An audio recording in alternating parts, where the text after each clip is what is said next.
I'm on the campus of Marshall University over here by Corbley Hall, and we're gonna take a stroll around parts of the campus here at Marshall University. Marshall University is one of the major universities here in the state of West Virginia.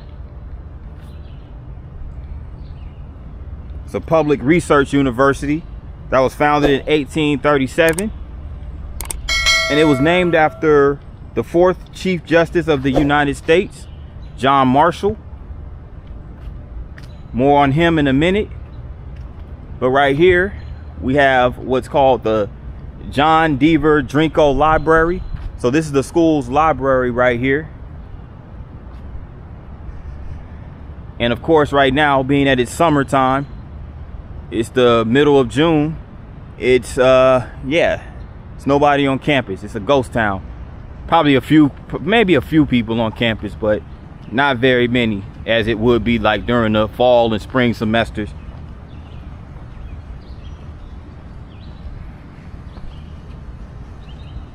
But yes, this is a sculpture, as a matter of fact.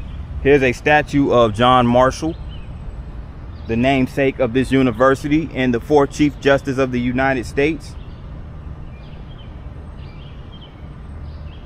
Now, he was the longest serving Chief Justice in the history of the U.S. Supreme Court.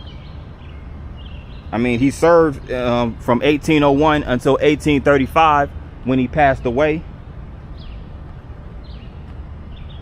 He was also the U.S. Secretary of State under President John Adams, and he served in the Congress as a representative from Virginia. So that's just a little history of John Marshall.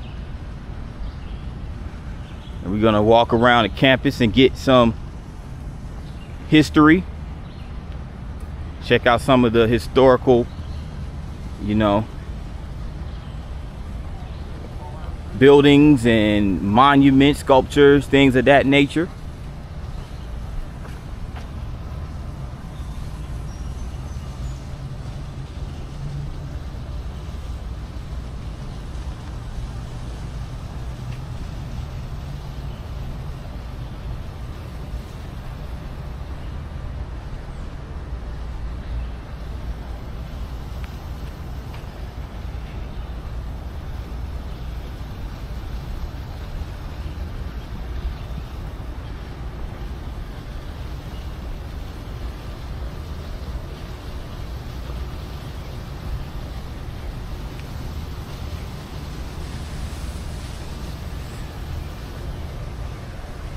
Let's go check this out. It's a really nice campus. A lot of trees, of course. A lot of flowers and greenery. Which brings us to this fountain right here. Now this is called what's the name of this thing? The Memorial Fountain. The Memorial Fountain.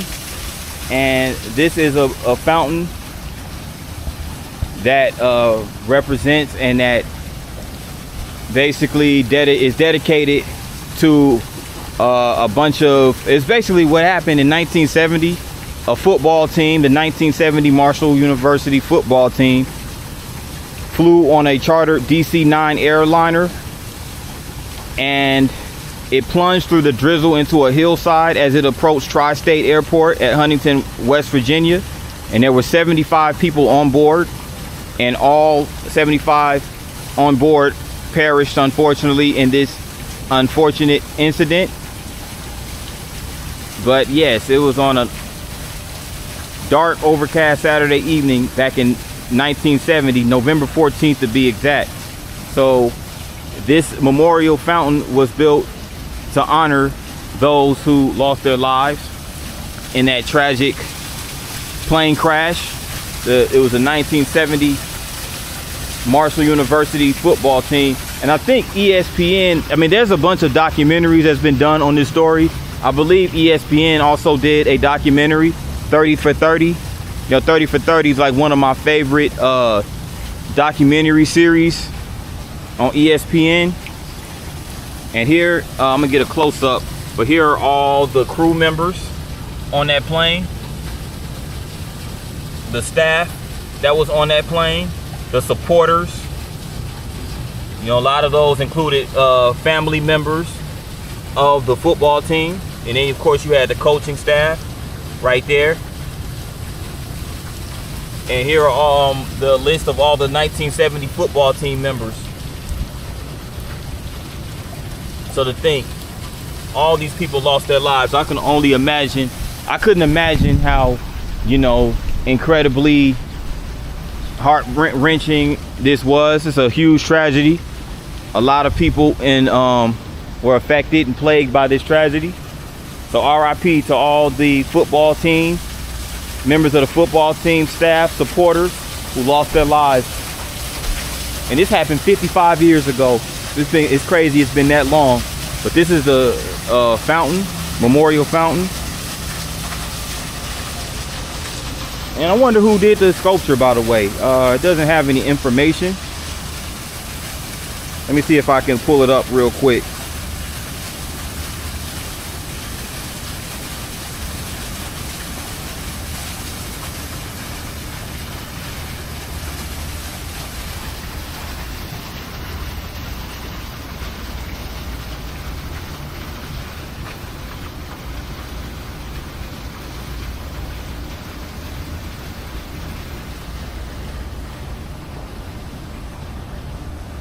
Yeah, I don't see the information anywhere.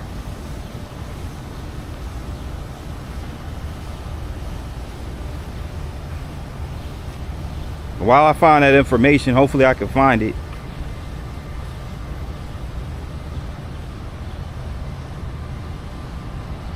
But they also had a film about this movie, by the way. It's called We Are Marshall. It was a movie, and it was directed by Warner Brothers. Or it was a Warner Brothers movie, rather. It's distributed by Warner Brothers.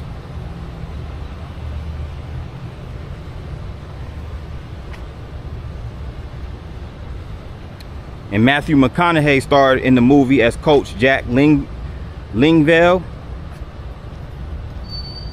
And he was trying to revive the football team back then, 1970. Also in that movie was Kate Mara, January Jones, Ian McShane, Matthew Fox, and Anthony Mackie was in that movie as well. And this is a nice engraving of a bunch of names. And I guess these are people who either basically made contributions to the university in some form or fashion.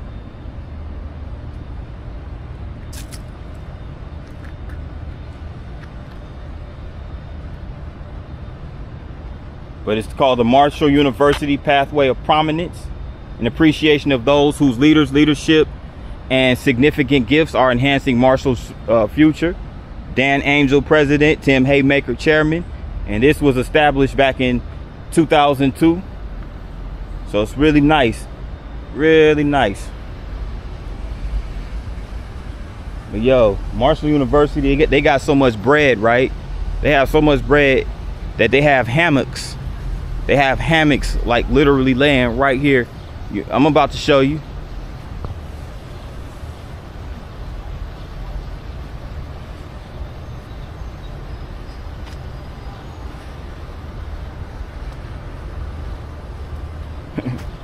They have hammocks right here in the middle of the campus.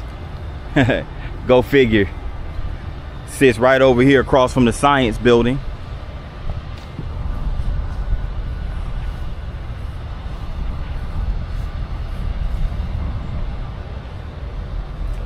In loving memory of Terry Lovely Snowder, forever in our hearts, beloved sister and devoted Marshall University alumna.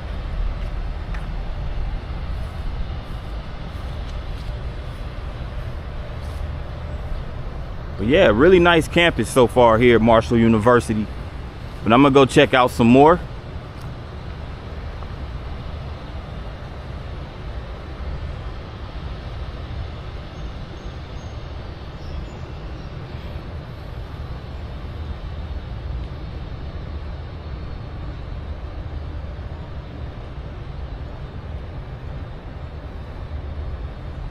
There goes more hammocks right there. In case somebody want to take a nap between classes.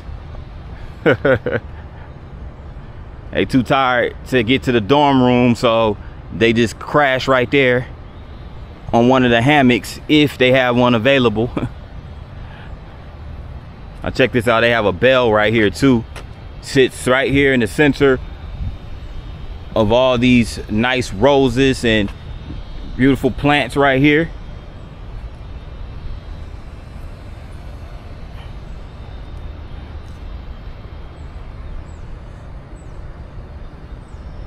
Pretty cool. But I'm gonna go check out some more of the campus, so stay tuned. I'm on the campus still at Marshall University, and I'm in front of Joan C. Edwards Stadium, home of the Marshall Thundering Herd football team of the Sun Belt Conference. So there's no longer a MAC conference, so I want to correct what I mentioned earlier. They used to be part of the MAC conference, but the MAC conference is pretty much defunct. So now the Marshall Thundering football team is part of the Sun Belt Conference. And this is the football stadium called Joan C. Edwards Stadium, which was built back in 1991. So it opened up in 1991. And in that same year, you know, back during that time, Marshall was part of the NCAA, or excuse me, the NCAA Division I AA, which is now known as the FBS or the FCS Football Championship Subdivision. So, you know, they weren't really a big football program playing in Division 1A football at that time, but they won a title back in 1992, a year after this stadium opened. And this is just a monument right here. We are Marshall. So you have right here a sculpture of 3 football players. And again, this is another one of those memorials to the 1970 Thundering Herd team members who lost their lives. The coaches, supporters, staff, and the crew who are all on board that plane that crashed back in 1970 tragically. So this is the monument right there.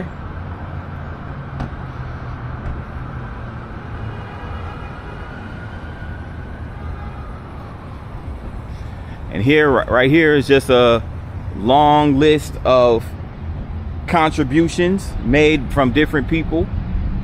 Marshall Athletics, dating back to 1991.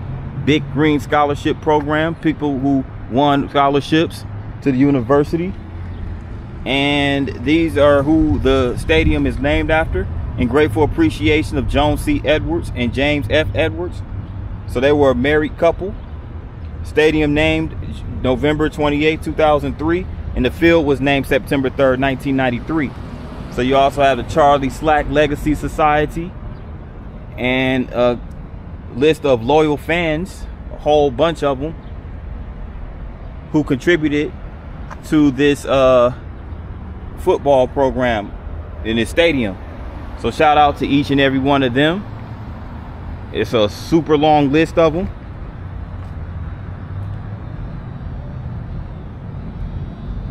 But yeah, Marshall was used to be part of the MAC conference.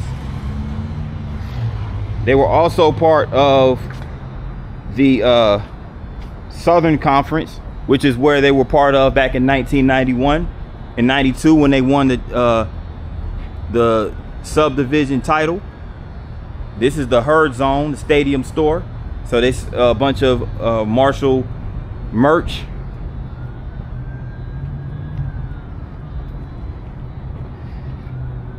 And they used to also be part of the Conference USA. So, but ever since 2022, Marshall has been part of the Sun Belt Conference.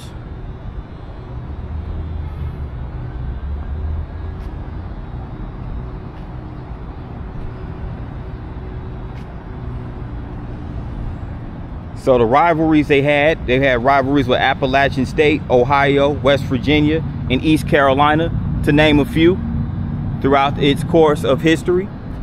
And they won multiple titles too. They won multiple titles dating back to 1998. They won multiple conference titles, multiple bowl games. And yeah, Marshall, they've had some form of, they've had a lot of success throughout their history, you know.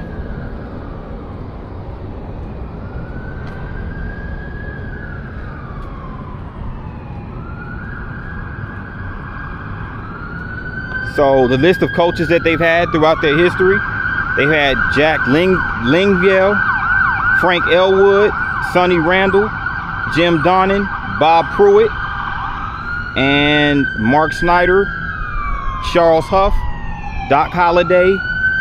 And since 2025, they just drafted former NC State defensive coordinator Tony Gibson, who's going to be the new head coach for Marshall. But here you have the statue of the mascot. This is the bull or the bison, whatever it is, the buffalo, Marshall Thundering Herd mascot. And look, they even have a convenience store located that sells Marshall Athletics merch. So it's over there. And they have a wall of legacy, Ralph and Jimmy May. So pretty cool stuff right here. It's a whole bunch of people over here.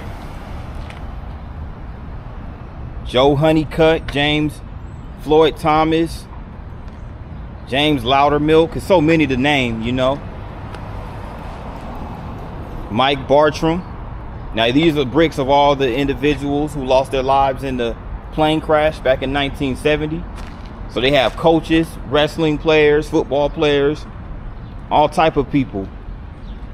One of the most famous basketball players to come out of Marshall University and just Huntington, West Virginia as a whole is Hal Greer. Played in the NBA Hall of Famer. We're going to see his later on. We're going to see a statue later on.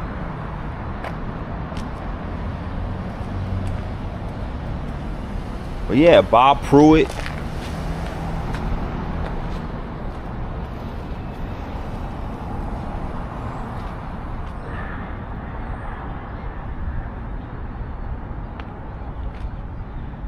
So throughout its history, Marshall won 14 conference titles.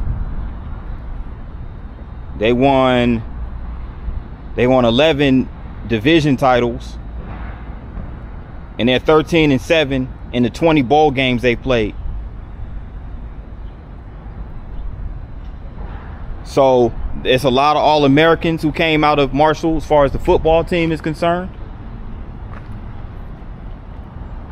You know, one of them being Mike Barber, who won the Walter Payton Award back in 1988.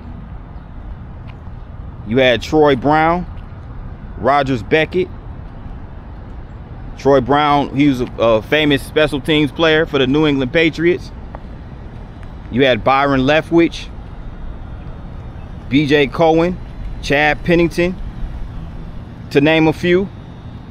But last but not least, obviously, we can't forget the Hall of Famer, probably the greatest of all time in recent years to come out of Marshall, and that's Randy Moss. Randy Moss, you know, he dominated here at Marshall. He had a string of troubles back at Florida State, you know, but he came to Marshall, dominated, and became the first round pick in the '98 draft. And the rest is history. Randy Moss pretty much set every receiving yards record known to man. 6-time Pro Bowler, 5-time receiving touchdowns leader, Offensive Rookie of the Year, 98, NFL Comeback Player of the Year, 07. And yeah, Randy Moss has a string of accolades that eventually got him into the Hall of Fame. And Moss is also a native of West Virginia. Him and Jason Williams. Y'all remember Jason White Chocolate Williams? They went to the same high school, played on the same basketball team and everything. And yeah, I got to go take a visit to Bell, West Virginia, their hometown, next time I'm in West Virginia. But yeah, Randy Moss, man, he was something serious. He was basically impossible to stop, especially on man-to-man coverage. So much so that if somebody got caught on, I remember they had a verb. They said you got mossed. When you get caught, when somebody catches over you, whether it be a one-hand catch or a two-hand catch in single coverage, they call it getting mossed. So I remember Randy Moss was that dangerous, was that lethal, that he had a verb called being mossed. So yeah, that is the history of the Marshall Thundering Herd football team. But you got a little bit more to see, so stay tuned. Over here, not far from the football stadium, I'm about to walk down this area surrounding the campus. This is where a lot of the college students hang out. It's an entertainment district around the campus. So let me keep going.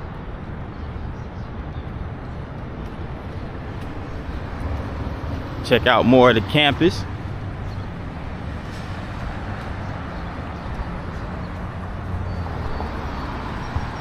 Now, it is really overcast, so excuse the quality of this video. But this is a famous hangout spot here by the campus called Fat Patty's. So it's a famous college student hangout. Yeah. I saw a couple college students in there. You know, they saw the camera, they started waving.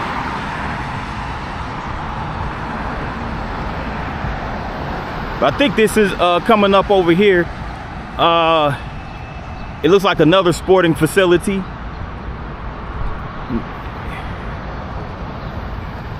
It's called the Big Green Cam Henderson Center. That's what it's called, the Cam Henderson Center. Right here. It's on 3rd Avenue. Yeah, it looked like Fat Patty's be lit. I saw a whole bunch of people in there. Looked like that place is a lot of fun. And it might not even just be the college students that hang out there. It might be most of them, but hang out there possibly. But yeah. But it might be some locals that hang out there as well.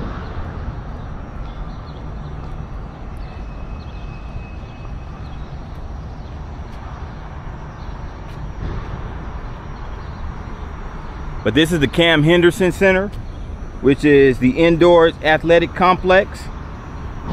And it's also used as the venue for the home games for both the women's and men's basketball programs, as well as a volleyball team. Y'all just check, I just saw a trolley pass by. So they do have a trolley right here in Huntington.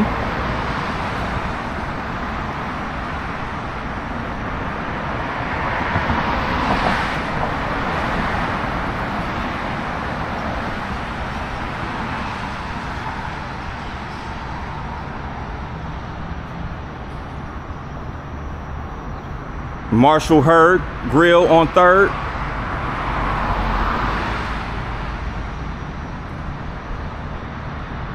We about to see momentarily, wait for it, momentarily, we about to see something really cool, really dope right here by the Cam Henderson Center.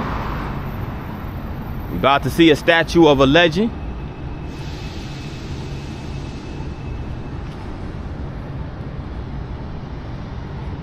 Feel the raindrops, but the raindrops ain't gonna stop the show.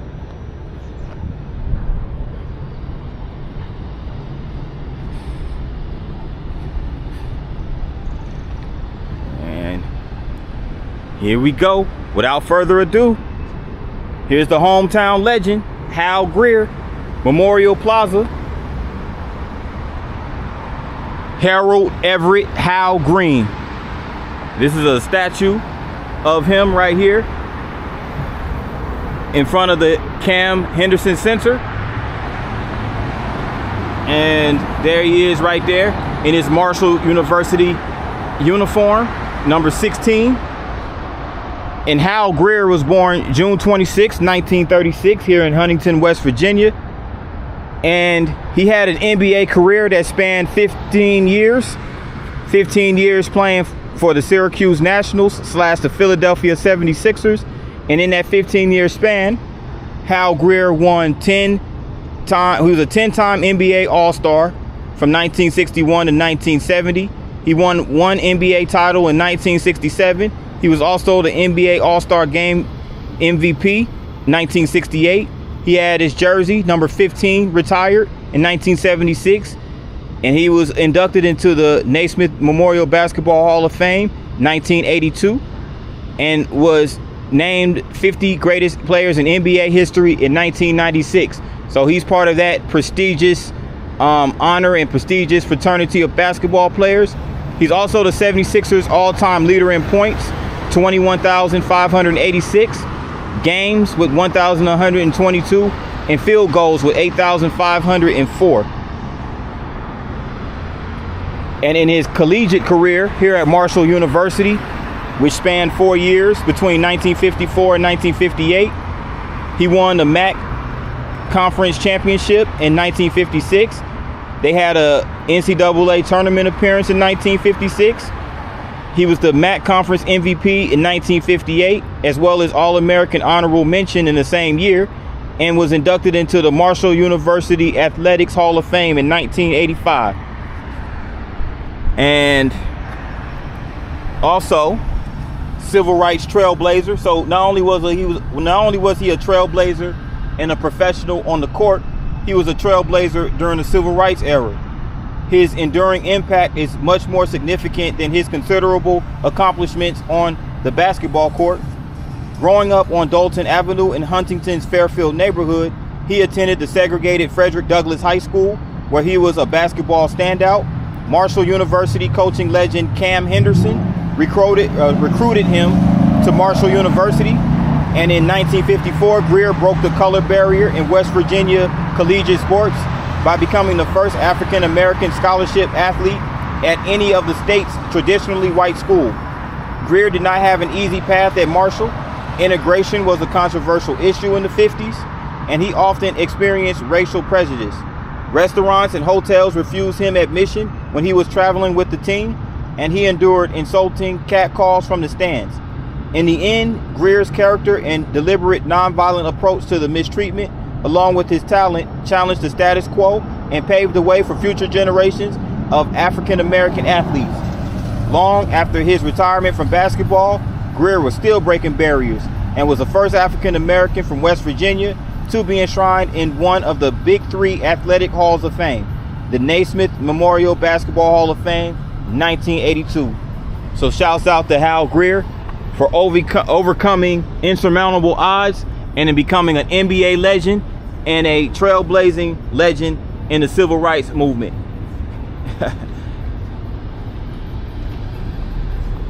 Yep, that's Hal Greer.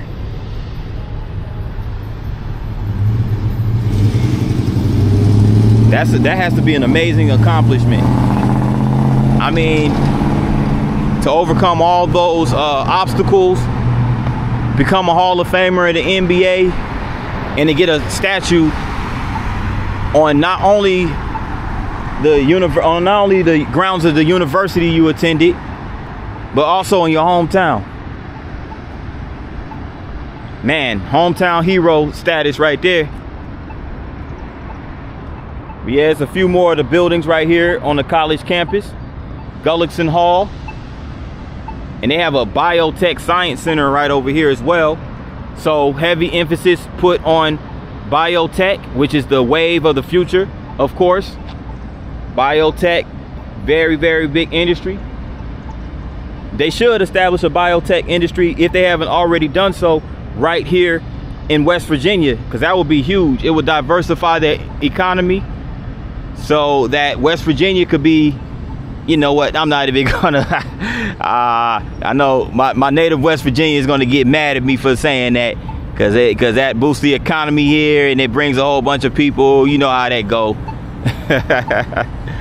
Yeah, but it's just a marker that I'm gonna leave out with, and it just gives some basic information about Marshall University.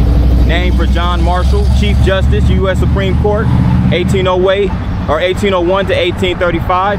Founded as Marshall Academy, 1837, and chartered as Marshall College, 1858.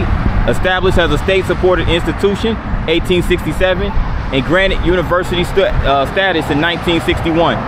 So it has had university status for over 60 years.